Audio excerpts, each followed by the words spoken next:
Hi and welcome. In this video, I'm going to show you some tips to practice the warrior asana. So we're going to go through all the warrior asanas, the three warriors, warrior 1, 2, and 3. And we're going to look at alignment and we're going to break down each pose. So let's begin. First, let's come into downward facing dog and take a moment here to just stretch the backs of the legs. Press the floor forwards. Feel free to bend your knees as much as you need to and let your head drop. And let's take a breath in here through the nose and exhale through the mouth with a sigh. Roll the shoulders out. Let the head fall heavy down towards the ground. Soften the face. Now let's bring the feet together at the back of the mat and inhale to reach the right leg up to the sky and make this movement slow. Inhale here and exhale as you draw the right knee towards your chest and step it forward, either going straight there or use your hand and bring the right foot through. So let's find first warrior 1. So we're going to drop the left heel down onto the ground and come up, reaching the arms up.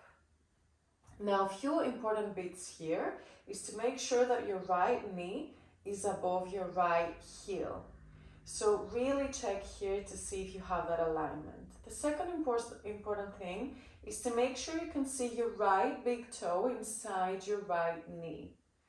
So we always want to make sure that the knee is not falling inwards, but rather it stays really above the heel. So being able to see your right big toe will ensure that your knee will not drop inwards. Then for warrior 1, our pelvis is on a slight diagonal. We kind of almost feel as if we're trying to completely square the hips, but of course, because this leg is back, is impossible. So the pelvis will be on a slight diagonal. We want to be lengthening the tailbone down as we reach the crown of the head up. Now this back leg is on a kind of rotation, an inwards rotation here. So instead of the leg turning outwards, which is what we're going to practice in warrior 2, we have an internal rotation of this leg and an external rotation of this thigh bone. Inwards rotation of the thigh bone, outwards rotation of the thigh bone. It helps to feel that toes to heel pushing in the back of the foot. So let's now really press down through the outer edge of the left foot. Try to turn the pelvis towards the right leg and reach your arms up. We have many positions with the arms, either keeping them parallel, palms facing towards one another, softening the shoulders, or you can bring the palms together and look up towards your thumbs. And there's a slight back bend here. Now notice if you feel here your hip flexor lengthening, keep lengthening your tailbone down. Take a breath in here. And exhale, bring the hands down. Turn the left heel up to the sky and step the right leg back. And all the way into downward dog. Let's practice the same thing on the other side. Reach the left leg up to the sky. Keep the hips square. Breathe in. Breathe out as you draw your left knee towards your chest and step your left foot through. Plant the right heel down and draw the outer edge of the right foot towards the earth. Inhale to reach the arms up. Now, something that I didn't mention is that in warrior 1, we're looking for a heel to heel alignment. So almost as if the heels of both of your feet are at the same line. Now, again, turning the pelvis towards the front, but of course, letting it be on a diagonal. Lift your arms up to the sky, either palms parallel looking at each other, or palms together, and lift your gaze up. So again, checking that the knee is above the heel, being able to see your left big toe, and the back foot really planted on the earth as you turn the pelvis towards the front, reaching the arms up. Inhale here. Exhale, stay. One more breath, really feeling into the groundedness and the strength that you begin to build in your lower body. Breathe in, look up. Breathe out, bring the hands down to the floor and come back into Adho Mukha Svanasana, downward dog. Now let's find warrior two. Bring the feet together at the back of the mat. Reach the right leg up, but this time bend the knee and open up the hip, bringing your knee above your sitting bones. Sitting bones stacking one above the other. Push the floor away. Feel free to keep your left leg slightly bent. Breathe in here. Breathe out as you draw the right knee towards your chest again. Stepping the right foot through. Place your left heel down and windmill the arms up. That's it. Really nice. So this time we're allowing the pelvis to open towards the long side of the mat. The back foot is either parallel to the back of the mat or on a slight diagonal, depending on how open your hips feel.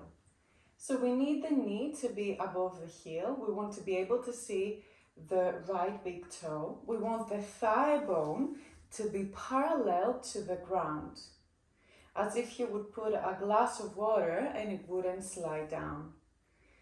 And then we're going to reach the arms out wide, again lengthening the tailbone down. Notice if you're surfing forwards, try to lengthen the tailbone down, draw the ribs in, and this will bring you back to alignment. And then we want to find a heel to arch alignment this time. So let's find a couple of breaths here. Gazing past the right middle finger, the arms are lifted at shoulder height. Notice how much strength you're cultivating in your legs. Try to use the right glute to open the leg out and let the back leg participate equally as the front leg. Let's take a breath in here and exhale. Bring both hands down, frame the right foot and step back to downward dog. Wonderful. Let's practice the same at the other side. Lift the left leg, bend the knee, open up the hip, really stretch here, the back of the right leg. Make sure you're not lifting that left shoulder, keep the left shoulder down. And then step it through knee to navel. Right heel plants down, open up, second warrior, heel to arch alignment. Pelvis opens towards the long edge of the mat. Left knee above the left heel.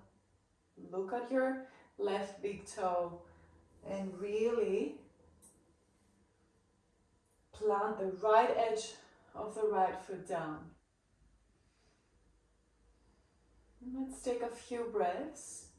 So these warrior asanas are meant to invoke the feeling of empowerment and strength, readiness, groundedness, all those qualities of the warrior. Take one more breath. Notice if you can feel that in your body as you step into the embodiment of the warrior. And let's slowly bring both hands down again and step it back to downward dog. And let's come into Virabadhrasana 3, warrior 3. So lift the right leg up to the sky. This time keep the hips square. Inhale. Exhale, draw the right knee towards your chest and step the right foot through. Now we're going to come into a crescent lunge, which is a lunge with the back heel lifted, reaching the arms up as we inhale. Take a breath in here, and we're going to shift the weight towards that right leg as we gently push through the left foot and come up. Interlace your hands, bring them onto your right thigh, square your hips fully. The left toes turn down. Keep pushing back with the left foot as if there's a wall behind you, and keep reaching forward with your crown. Now your right leg can be micro bended. This is one of the most common mistakes we see in yoga classes. The hip is lifted. Draw the left hip down, inwardly rotate your left thigh bone. Keep the hand onto your hip bones to check the alignment of your hips. Beautiful. Now, there are many positions you can take with your hands. One is to keep your hands in prayer. Or if you want to add to the challenge, reach your arms forward. You can also bring them by your body. Good. One straight line from your toes, heel to the crown of the head. Breathe in here. Breathe out, bring the hands down. And step your left foot all the way back. Step the right leg back. Downward dog. And you can already notice how I'm kind of losing my breath here as I talk, because these movements require a lot of effort. Let's reach the left leg up to the sky. Inhale. Exhale, step your left foot through. Inhale, reach your arms up in Crescent Lunge. Exhale, as you begin to transition forward, bring the hands onto your left thigh. Lift the right leg up, square the hips. You can either keep the right foot flexed or pointed. Draw the front body towards the back body. Notice if you're falling down. Keep buoyancy in the whole back body. Let's find a variation with hands in prayer. Keep squaring the hips. Breathe. As if you're flying above the earth. And so much strength building in the legs. Active from the heel to the crown of the head. Breathe in here. Breathe out, release the hands down and step the right foot back. Step the left leg back. Good, come forwards to plank, inhale. Exhale, bring the knees down and sit back into your heels. Take a moment as you rest the hands onto your thighs to notice how you feel in the lower body, that sense of strength, that sense of groundedness towards the earth as you really cultivate awareness in the way you are supported by the ground. So I hope this practice was helpful for you, and this way you can feel more confident in the way you practice warriors and come along to practice the vinyasa classes, which are very rich in warrior asanas, strengthening our legs so you can flow through them with more confidence and empowerment. Thank you.